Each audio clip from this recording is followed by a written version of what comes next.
김포의 교통보릿고개, 지금 준비하지 않으면 늦습니다. 교통실패도시 김포가 되지 않도록 선제적 대책을 촉구합니다. 존경하는 52만 김포시민 여러분, 김종혁 의장님과 동료 의원 여러분, 안녕하십니까? 통진, 양촌, 대곳, 월곶, 화성 5개 읍면과 구례동을 지역구로 두고 있는 김포시의회 백악민 부의장입니다. 먼저 5분 발언의 기회를 주신 의장님과 동료 의원 여러분께 감사드립니다. 본 의원은 오늘 현 시점에서 김포의 교통 문제는 단순한 불편이 아닌 도시의 생존과 시민의 안전을 좌우하는 구조적 위기로 진단하고 접근해야 함을 말씀드리고자 합니다. 그리고 동시에 철도 개통 전까지 김포시가 무엇을 언제 어떻게 할 것인지 실행 로드맵과 특단의 대책을 촉구드리고자 합니다. 존경하는 시민 여러분, 우리는 이미 김포 골드라인 사태를 통해 철도보다 인구가 먼저 들어오는 도시가 치르는 사회적 비용이 얼마나 큰지 뼈저리게 경험하고 있습니다. 그런데 지금 김포는 그보다 훨씬 더 큰 규모의 제2차 교통공백기를 눈앞에 두고 있습니다. 저는 이것을 감히 김포의 교통보릿고개라 부르겠습니다.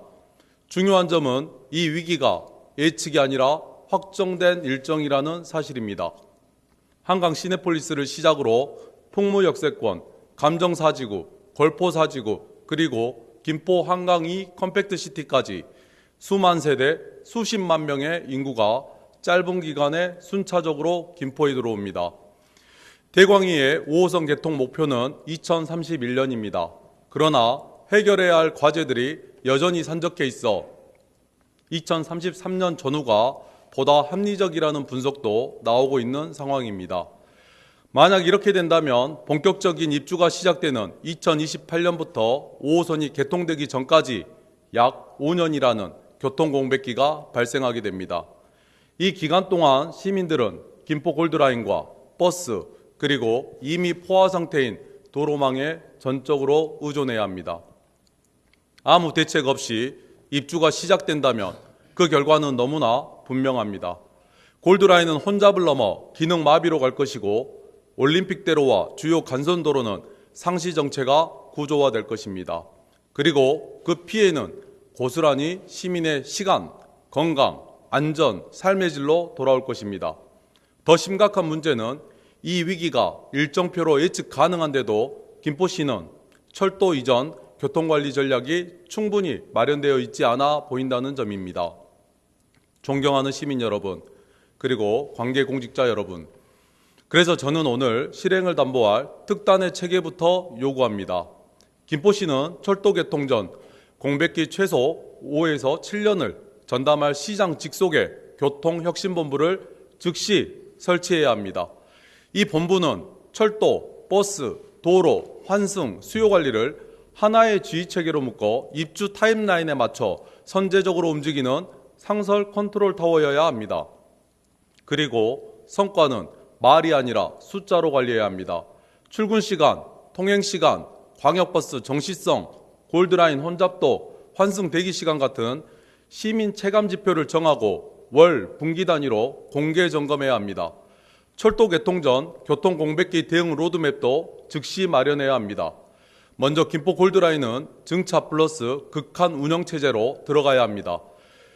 배차 간격을 기술적 한계치까지 단계적으로 단축하고 출근 시간대에는 거점에서 빈 열차를 투입하는 커팅 운행을 상시화해야 합니다. 승강장 동선 분리와 안전요원 집중 배치로 정차 시간을 줄이고 환승 수요는 인근 버스 거점으로 분산시켜 혼잡을 구조적으로 낮춰야 합니다. 둘째, 버스는 막히지 않게 만들어야 합니다. 광역버스는 늘어도 도로 위에 갇히면 소용이 없습니다. 올림픽대로와 김포 진입부 주요 구간에 BTX를 단계적으로 연장하고 버스 우선신호, 실시간 단속, 병목 개선을 묶은 버스 우선권 패키지를 구축해야 합니다. 셋째, 광역 급행버스를 도로 위 지하철처럼 운영해야 합니다. 입주 민원이 터진 뒤 노선을 만드는 행정은 이제 끝내야 합니다. 입주 6개월 전 노선 확정, 입주 3개월 전 차량 인력 준비, 입주 즉시 운행하는 입주 연동형 광역버스 인가제를 제도화해야 합니다. 넷째, 신규 공동주택 단지와 역 환승 거점을 셔틀처럼 직결해야 합니다. 감정사지구, 시내폴리스, 향산리 일대는 도보철도권이 아닙니다. 이 지역에는 출근 시간대 단지에서 역과 광역 정류장까지 직통으로 연결되는 출근형 고정 셔틀을 투입해야 합니다. 집 앞에서 역 앞까지가 연결되지 않으면 아무도 대중교통으로 옮겨 타지 않습니다. 존경하는 시민 여러분, 이 모든 대책은 시민의 출근길을 지키기 위한 최소한의 생존 전략입니다. 우리는 이미 한번 나중에 대비하자는 말의 대가를 김포 골드라인으로 치렀습니다. 같은 실수를 두 번 반복할 수는 없습니다. 본 의원은 며칠 전 시청사에 붙은 민선 8기 주요 성과 홍보 플래카드를 보며 백마도 개발 MOU처럼 법적 실효성도 불분명한 성과보다 김병수 시장님의 핵심 공약이자 김포의 최대 현안인 5호선 김포 연장에서 시민이 체감할 수 있는 실질 성과가 그 자리에 크게 걸렸더라면 얼마나 좋았을까 하는 생각을 해보았습니다. 이제 김포의 교통 보릿고개는 피할 수 없습니다. 그러나 준비하느냐, 방치하느냐에 따라 김포가 교통 실패 도시가 될지 위기를 관리하는 도시가 될지 결정될 것입니다. 집행부의 속도감 있는 결단과 즉각적인 실행을 강력히 촉구드리며 본 의원은 이 계획이 말이 아니라 현실이 되도록 끝까지 책임지고 점검하겠습니다. 경청해 주셔서 감사합니다.